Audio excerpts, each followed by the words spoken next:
Good afternoon, guys, and welcome to the podcast.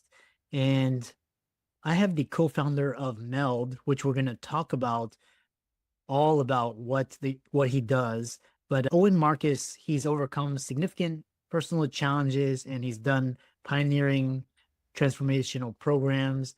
He's a true entrepreneur, and I'm really happy to have him share his inspirational story. He's going to talk about his struggles with Asperger's, and it's going to be a fantastic conversation. So, Owen, welcome. Thank you, Dr. Lou. I'm a pleasure to be here. Yeah, all my friends, we keep it very informal. So we all my friends call me Chris. And so, All right, Chris. yeah, briefly introduce yourself, and I'm excited to dive into the questions. Um, yeah, I've been in healthcare for close to 50 years, more alternative, but I had an integrated medical clinic in Scottsdale for close to 20 years. I had physicians working there, and I've helped a lot of physicians over the years in this company I have, which is MELD, which stands for Men's Emotional Leadership Development. Uh, we get physicians, we get a lot of men there that are ready for a change, either a change in their relationship or a change in their profession. And they want to find an efficient way to create that change where it's less stressful and actually enjoyable. Yeah. And what's interesting is because what's interesting is we'll talk about your personal journey with dyslexia and Asperger's, which I think I have some components of as well when I look back. But you talk about integrating emotional physiology and attachment theory in men's emotional connection. What does that mean? What does it look like? And how does it help you add value to your clients? That's a great question because if you know anything about Asperger's or being on the spectrum, you know that us people that are, we're told that we're disconnected. And I always thought, yes, overtly that's true, but I think it's more that we're connected to other things. But one of the consequences is we generally have a hard time connecting emotionally to people. So I was one of those people. I was very tense. I was very uptight. And a lot of the things I've done over the years has reduced that. So I was like the consummate uptight guy when I get involved in all this. But one of the things I realized when I had the clinic and I get all these stressed out professionals is that particularly with the men, as men, we didn't want to talk about our emotions. So if I asked an emotional question, and I would have been one of them, I try to find the closest door out of the room.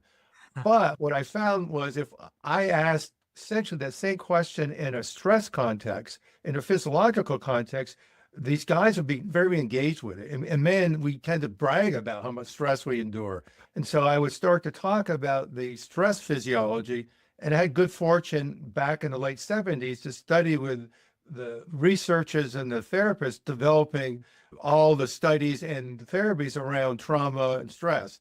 So I happened to fall into those opportunities, took advantage of them. So I understood how to rewire our body or nervous system out of the stress response and into a more co-regulated, relaxed response. So I would explain it to these men, and I would work with them to get them out of this constant stress state.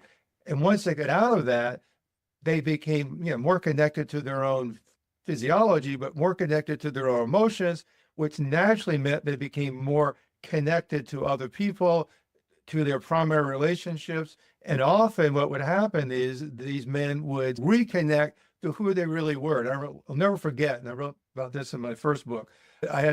This must have been 30 years ago. He was a younger guy. He was a pediatric endocrinologist, and he ran his department. He was on top of his game. And he came in after about 4 or 5 sessions. He says, I quit. I go, quitting with me? Oh, no, I'm quitting medicine. I said, what? Yeah. I looked at myself in the mirror the other day and I realized now that I'm relaxed, I never wanted to be a physician. That's what my parents wanted.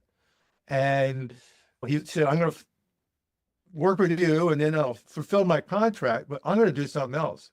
And I know how much courage it takes for anyone that's invested a lot in a profession, an attorney or a physician, and you got the debt, you got everything else that you're dealing with, to be able to slow down and connect to what you really want.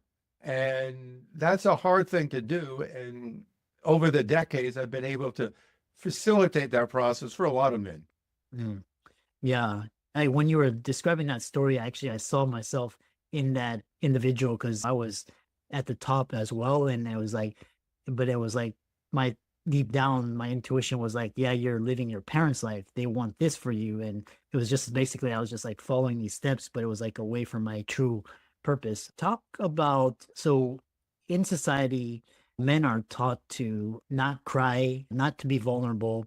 And talk about your work unshackling from stereotypes, because there's this new term called toxic masculinity and how you help men's journey toward authentic self-expression. Yeah. What's interesting is men don't talk. And I've been working with men for years, thousands of men, and I've never had a man come to me and say, I want you to fix my toxic masculinity. I don't even have guys talk about masculinity. It's academia, it's the media, particularly, maybe the government that talks about masculinity now. Men have been labeled as toxic. And part of the problem is that, yes, I understand that some men are that way. A lot of men are pushing back and say, I'm not that way. My friends aren't that way. So don't lump me in there. But I also understand that what's happened over the years, and I think it started with the Industrial Revolution, when guys had to leave to go to work 40, 60 hours a week, and they were out of the home, out of the farm, women stepped up and raised us. So for a couple hundred years or more, we've been raised in a more feminized way of how to be a man. It's not a conspiracy theory. It's just what had to happen. And so as guys, we don't know how to feel and certainly express or interact as a man connected to his emotions. And so that's part of what happens for some of these guys is that they might freeze as in the PTSD kind of thing, or they might overreact in terms of, as Terry Real would say, a therapist that works for a lot of guys, become grandiose, become toxic. And you're not going to really change that for men and consequently for the culture unless you deal with the deeper cause of that. And I think we have for men of why would a guy go down that path? And he goes down that path because previous experiences or traumas as a kid. Yeah. Yeah. And it's interesting. We talk about this definition of masculinity. And I read this great book by Lewis Howes talking about just redefining and looking at masculinity in a different way as opposed to the traditional way society and media has taught us.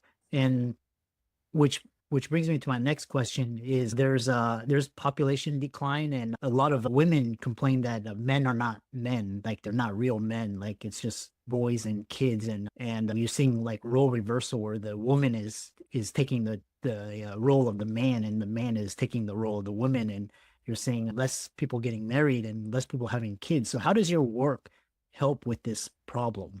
I think in the extreme, particularly with these younger men, is they just opting out. You get the incel men, you get the young men that say, I'm not even going to try to date a woman or be in a relationship. And some of it's social, some of it's economic, but a lot of it is they don't have a model on how to do that.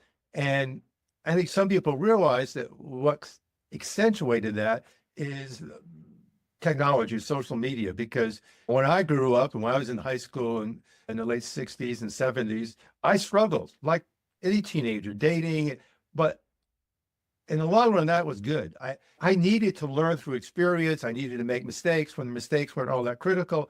And so when you don't have those kinds of live interactions and opportunities to just stumble with going out on a date and all that, you don't learn these skills. And so suddenly at say 30, after you've done your profession and you want to settle down, you're a guy and it's like, how do I do this? I don't know how to do it. I haven't had any official training. I haven't had any modeling. My friends don't know how to do it. And they've been my allies and teachers for the last 10 years. So they get stuck. And the women, yes, as we know that mentally or emotionally, they develop kids quicker than boys. And that's one reason they're excelling in school. So guys are like, they're being left behind because they haven't been given the tools to interact and engage with women and society. My generation, we had those, if only through experience. Yeah. Yeah. No, the other idea is it's just there's like in the past, like when before even the industrial ages, like men had to hunt for food and they had to fight for survival. It was like a constant battle. and there was like rites of passage into manhood. And now after the Industrial Revolution, we have food, clothing, housing. It's all very abundant. And so there's no sort of rite of passage to what is a man and how do you define it. So it's a lot of men are lost and confused. And it's just, or we have around one thing is talking about is how does MELD redefine or support men's roles in society today? We give them a motto, which sort of says, look, the problem's not you, it's your physiology. And that what happens when we have trauma, or I call serial microtraumas or stress, is our physiology gets conditioned, and specifically it gets conditioned into the freeze state. So we all know about fight and flight, and we're starting to learn about when an animal, particularly a mammal, cannot run or fight, we default, or we kick into this ancestral reptilian ability to freeze. And you can see videos of animals freezing when they've been attacked or whatever. And when the pursuer goes away, a few minutes later, the animal will stand up, literally tremble, shake it off, reset their body or the nervous system, and go off, and they have no PTSD. We don't get to reset our nervous system from trauma or stress, but it just accumulates and it accumulates. And so our baseline goes from being in the parasympathetic, or what I would call sort of the idle state of our nervous system, to the hyper-aroused state or the sympathetic state. And we're not meant to be there. It literally wears us out. We wouldn't have an engine always revving, but we have our bodies in this hyper-aroused state. And so we experience almost anything as a stress response, which is a survival response. And yeah, understanding it, but really helping men downregulate their nervous system. And what happens when we do that, all the energy that went into survival, even though we might not think it's survival, but physiologically we're dealing with life as if it's survival, that energy goes into creation, connection, provocation, healing, rejuvenation. We're able to rebuild because that energy is not oriented to survival. Because if we're in survival, we're hardwired to put all our energies into whatever we need to survive. And even though, as you said, we got everything we need physically in this life, but what we also have is all the stress that our ancestors didn't have. Mm-hmm. Yeah. And it's really interesting because I've read a lot about just nervous system dysregulation and like polyvagal theory and just ways to be more mindful and access the body.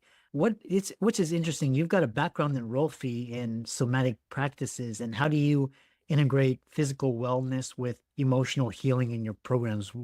Describe that process. You mentioned one of the ways that we look at that.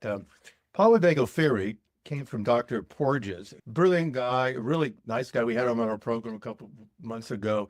He was actually one of the original research directors for the Rolf Institute. Rolfing is a kind of physical therapy, soft tissue, particularly fascial manipulation that aligns the body with gravity. But what it really does when done well is it releases chronic stress in the body. Because Dr. Celia, who wrote the book on stress, The Stress of Life, said that fascia was the organ of stress. And I think we know that. So when we have a lot of stress, we get tight. And guys' shoulders will get tight, or their backs, or whatever. And it's a lot less from the physical, it's more from the stress or trauma. And when the body has serial stress and it doesn't get to release it, as say that animal I was talking about, it gets to shake it off, it starts to get stored up. But we don't have to manipulate it to get rid of it. We can apply like the polyvagal theory, which basically says that we got this vagus nerve, the 10th cranial nerve, and what Stephen Porges realized is that we have this newer part of the vagus nerve, which is the ventral or front part of it, which deals with social connection. And so I realized a while ago, there was like 3 ways that we can release stress or trauma. The first is shaking, and which is what I just described. The next is taking mindful action. So as you feel the stress or the fear or whatever, you don't disassociate from it, you take action, because the antithesis of being frozen is to take action. But when you can feel the emotion or the physical freeze and still take action, you start to melt it. And the third is through connection, which is, so I'm seeing you, Chris, and you got a smile, you're nodding your head. So you're unconsciously giving me signals, and I'm hardwired to read these signals that you're hardwired unconsciously to give, that you're not a threat, you're safe. So we're co-regulating even through the internet, and I'm feeling relaxed and you're seeing me laugh and move and you're feeling relaxed. And that's a third way that we get to rewire our stress or trauma. And so I call it the SAC, SAC. We shake, we literally shake it off, but we don't usually get to do that. Or we can take mindful action as we feel it to rewire the nervous system, or we can connect to someone that is already downregulated that allows us to relax. Mm-hmm.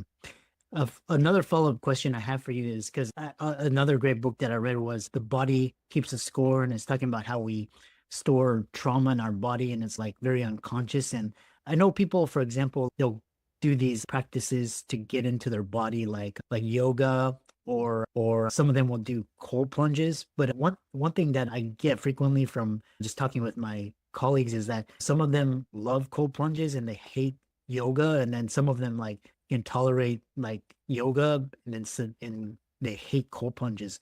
Is that normal? Or talk about just how different stimuli and different the ways we adapt can be different.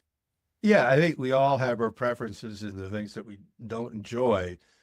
The key, if you're going to get deeper sustainable change, is to do it mindfully.